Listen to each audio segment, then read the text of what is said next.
ভেজভাবে রান্না হবে আজকে সিমের চচ্চড়ি।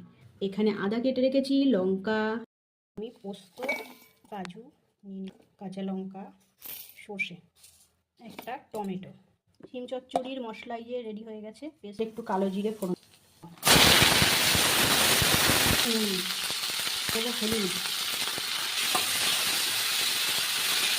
হলুদটা দিয়ে কিন্তু সিমটা হালকা করে ভেজে নিয়েছি। এইবারে বেটে রাখা যে মশলাটা পেস্ট এবার এর মধ্যে দিয়ে দেবো। হালকা একটু কষিয়েই এর মধ্যে দিয়ে দেবো একটু চিনি।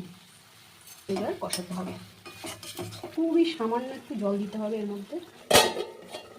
5-7 মিনিটের জন্য ঢাকনা দিয়ে ঢাকা থাকবে এটা। জলটা কি সুন্দর শুকিয়ে গেছে। এইভাবে আপনারাও বাড়িতে একবার বানিয়ে দেখুন, দারুণ স্বাদের লাগে খেতে। আর ভিডিওটা কিন্তু লাইক করবেন, প্রচুর প্রচুর প্রচুর শেয়ার করবেন, ঠিক আছে? টাটা করছি সবাইকে, সবাই ভালো থাকবেন, সুস্থ থাকবেন।